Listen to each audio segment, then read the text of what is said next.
तो इस तरह से आज जीएसटी परिषद ने ने 4 श्रेणियों में जो दरें थी वो तय कर दी और इसी को समझने के लिए इसका क्या असर पड़ेगा आम आदमी पर और खासकर अर्थव्यवस्था पर, इस पर बात करने के लिए हमारे साथ बिजनेस स्टैंडर्ड के वरिष्ठ आर्थिक पत्रकार शुभमय भट्टाचार्य जी मौजूद हैं। बहुत बहुत शुक्रिया शुभमय जी। शुभमय जी, सबसे पहली बात की 4 श्रेणियों में आया ये,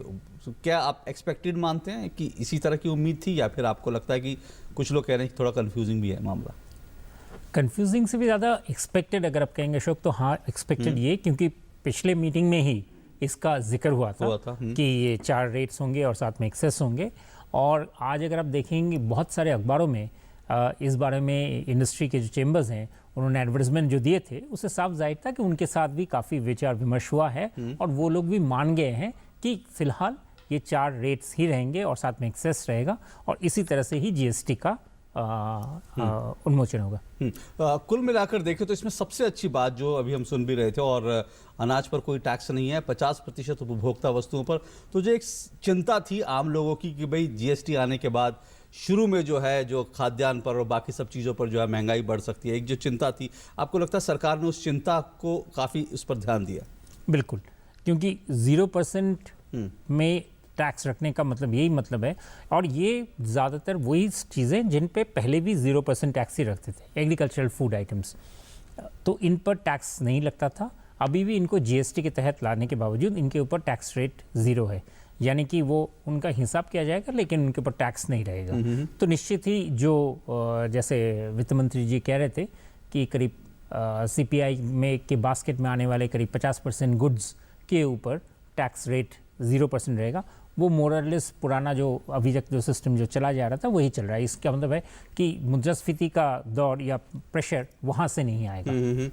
कहाँ से आप उम्मीद करते हैं कि मतलब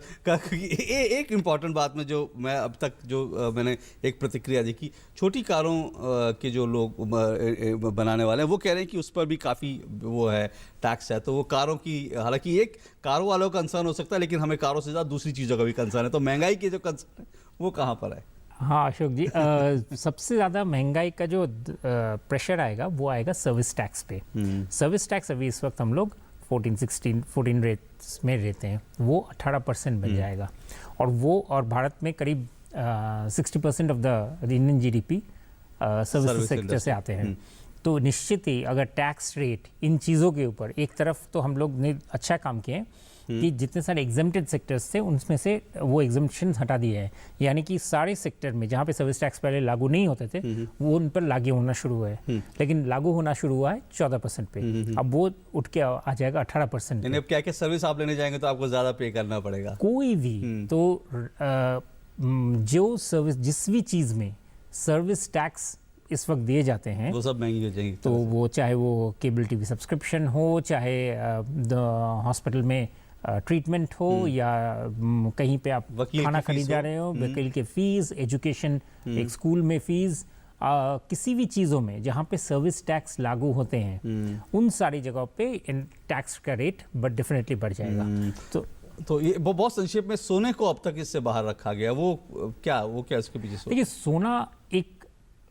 उसके ऊपर हवा बहुत होता है, उसके ऊपर आवाज़ बहुत होती है, लेकिन सोना वही लोग, मतलब for the purpose of investment वही लोग खरीदते हैं जिनके पास एक्सेस इनकम है। फाइनेंशियल सेक्टर में, सेविंग्स में जो मीडियम स्तर के लोग हैं या उससे नीचे के जो लोग हैं उनके लिए सोना खरीदना बहुत रेगुलरली का तो साधन है नहीं, तो वो तो जाते हैं पोस्ट ऑफिस सेविंग्स या बाकी सारी सेविंग्स वगैरह में। सोना खरीदना एक तरह से सोने के जो व्यापारी हैं वो काफ़ी हावी रहते हैं, उनके ऊपर उनका वो प्रेशर रहता है और इस पर बहुत बड़ा डिस्कशन चलता है। लेकिन सोना के रेट के ऊपर इनफैक्ट अभी तो फिलहाल